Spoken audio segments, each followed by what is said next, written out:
오늘은 어딘가 모르게 조금은 억울해 보이는 듯한 한 남성의 음성을 들으며 시작해보겠습니다. 이것은 각색을 거치지 않은 실제 상황임을 밝힙니다. 사실은 저도 좀 약간 지금 전화를 받게 돼서 솔직히 당황스럽거든요.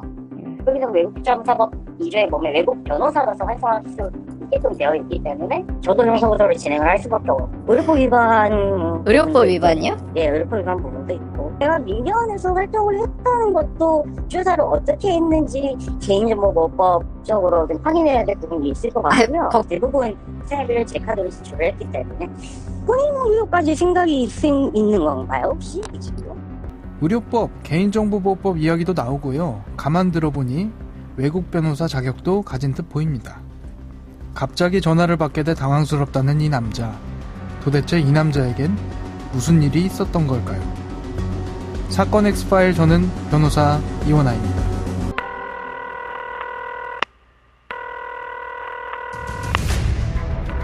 사건은 보이는 것보다 가까이 있다.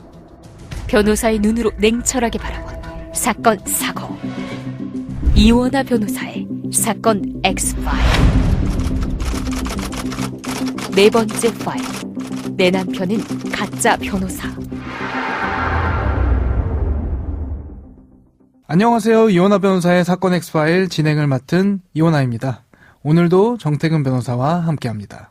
변호사님 어서 오세요. 안녕하세요. 정태근 변호사입니다. 오프닝에서 한 남성의 목소리 들려드렸습니다. 뭔지 모르겠지만 굉장히 억울해하는 것 같은데 이분이 의뢰인, 그러니까 피해자인 건가요? 아니에요. 이분은 가해자고 저희 의뢰인은 피해자입니다. 고소당한 이유는 뭔가요? 그리고 누구한테 고소당한 겁니까? 법률상 배우자인 부인으로부터 고소를 당했습니다. 당초에는 본인이 변호사라고 속이고 결혼을 했다는 내용이었는데요. 막상 사건 내막을 파헤치다 보니까 훨씬 더 심각한 상황이었어요. 사건을 좀 더 자세히 들여다봐야 할 것 같은데요. 이 남성을 고소한 사람이 법률상 부부인 아내라는 건데 변호사인 줄 알고 결혼했다는데 알고 보니 변호사가 아니었다는 건가요? 피해자는 대학병원에 근무하던 중에 제주도에서 열린 한 학회에서 상대방을 처음 만나게 되었는데요. 당시 상대방은 자신이 Y대학교의 객원교수이자 연구심의위원이라고 소개를 하고 위대학교 의과대학에서 본과생을 대상으로 의료법 강의를 한다고 소개를 했습니다. 나중에는 자신이 한국 변호사 시험에 합격했다는 합격자 명단을 보여주기도 했다고 하는데요. 알고 보니 한국 변호사도 아니었고 영국 변호사나 홍콩 변호사도 전혀 아니었다는 것으로 드러났습니다.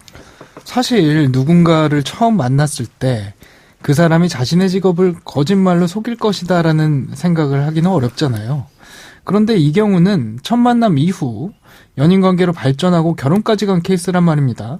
그런데 뭔가 이상하다, 변호사가 아닌 것 같다, 이런 느낌을 전혀 받지 못했던 건가요? 그 정도로 치밀했던 겁니까? 상대방이 변호사 시험 합격자 명단에 있는 자기 이름을 보여줬다고 했잖아요. 이 상대방이 흔한 이름이 아니었는데 기가 막히게도 이 동명이인이 있었던 겁니다. 같은 이름이 명단에 있으니까 피해자 입장에서는 믿을 수밖에 없었던 걸로 보입니다.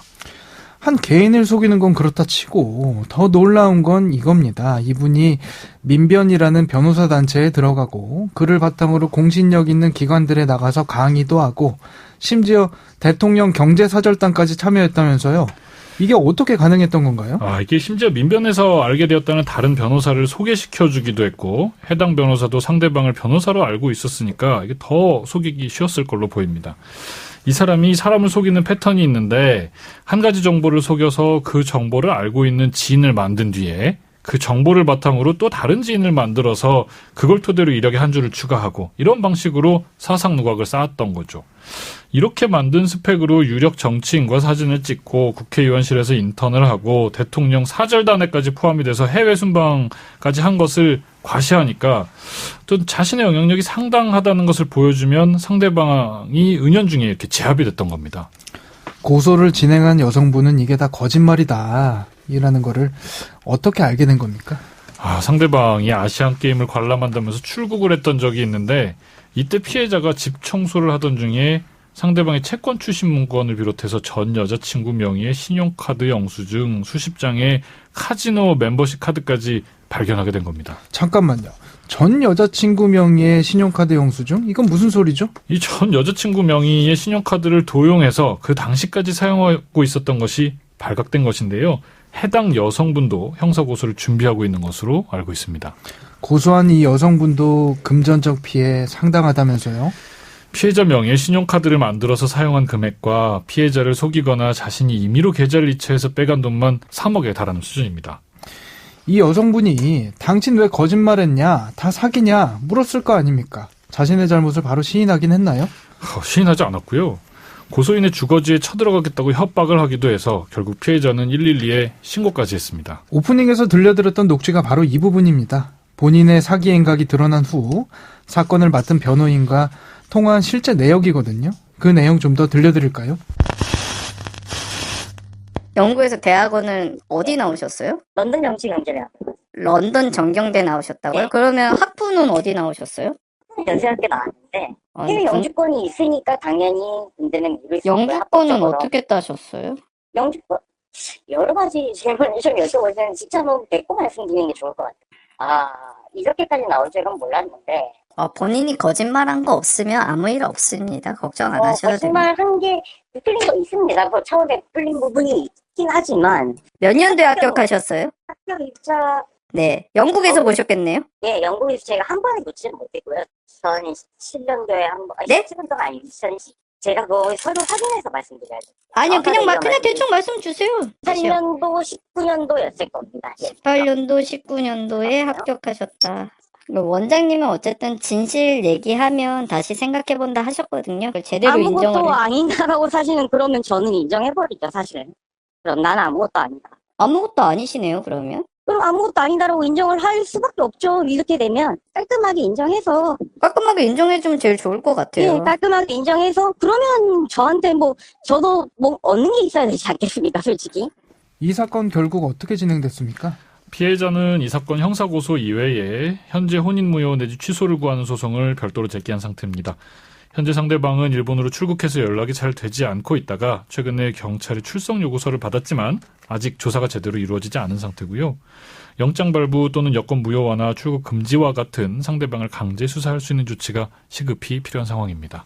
레오나르도 디카프리오 주연의 영화 캐치 미 이프 유 캔 있잖아요. 파일럿도 됐다가 변호사, 심지어 의사로 대형 병원에서 진료까지 받던 정말 희대의 사기꾼 아니겠습니까? 물론 최근 대한민국을 떠들썩하게 했던 전청조 사건도 있고요. 정 변호사님, 우리 주변을 보면 누군가를 사칭하고 속이고 이를 통해 금전적 이득을 취하는 케이스들 생각보다 많이 있죠? 맞습니다. 최근에 전청조 사건도 있었죠. 이런 유명 연예인을 앞세운 어떤 사기 범행, 심지어는 최근에 AI로 가짜 이미지를 만들어서 마치 유명인이 투자했다는 식의 허위 광고까지 기승을 부리고 있다고 하는데요. 상대방과 금전 거래나 인적 관계를 맺을 때 사실관계를 좀 크로스 체크하는 것과 같이 스스로 조심하는 것이 중요하고요. 만약 이 사건처럼 상대방이 철두철미하게 속여서 무방비로 당하게 되는 경우라고 하더라도 의심스러운 사정이 있을 때는 반드시 2번, 3번 확인하는 것이 필요하고요. 사법적인 방법을 재빠르게 강구하는 것도 필요하겠습니다. 이원하 변호사의 사건 엑스파일 오늘은 여기서 마치겠습니다. 짧은 문자 50원, 긴 문자 100원의 비용이 드는 샵 0945 또는 YTN 라디오 유튜브 댓글로 많은 의견 그리고 법률 상담이 필요한 부분까지 남겨주시기 바랍니다. 끝곡으로 트래비스 Why Does It Always Rain on Me 들려드리겠습니다. 여러분은 모두 변호받아 마땅한 사람들입니다. 사건 엑스파일!